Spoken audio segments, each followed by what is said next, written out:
Hello everyone, and welcome back for another Sabbath School Nugget. It's Thursday's lesson, and now we come to the war in heaven. As the lesson points out, this war was not simply a clash of ideas. It was an all-out attack on the character of God. Now, how do we know that? Well, the word that Revelation uses for war is the Greek word polemis.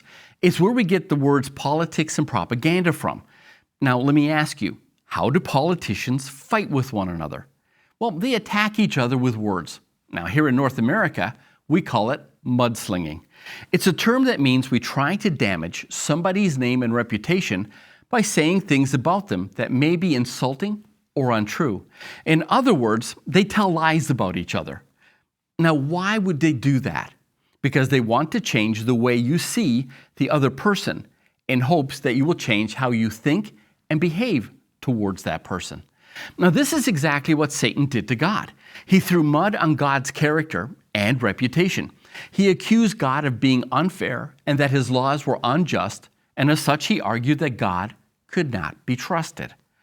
What heaven needed was, a new change in leadership. Sound familiar? Politicians say it and do it all the time. Here's the problem. It worked. Satan was actually able to convince 1/3 of heaven to change how they saw God. In their eyes, Satan was now good, and God was bad, and it led to a war and a rebellion in heaven.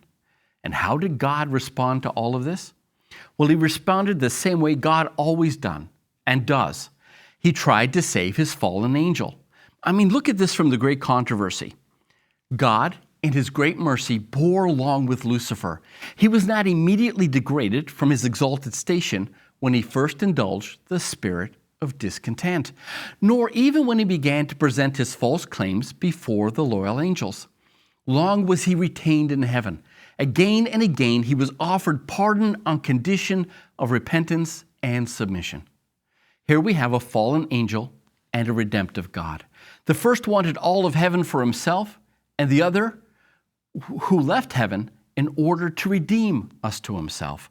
The one motivated by pride, the other by love. The one would come down in great wrath, and the other in great love. That was our nugget for today. Please have a look at your lesson. If you have any questions or comments, please leave them in the comment section below, and I'll see you tomorrow.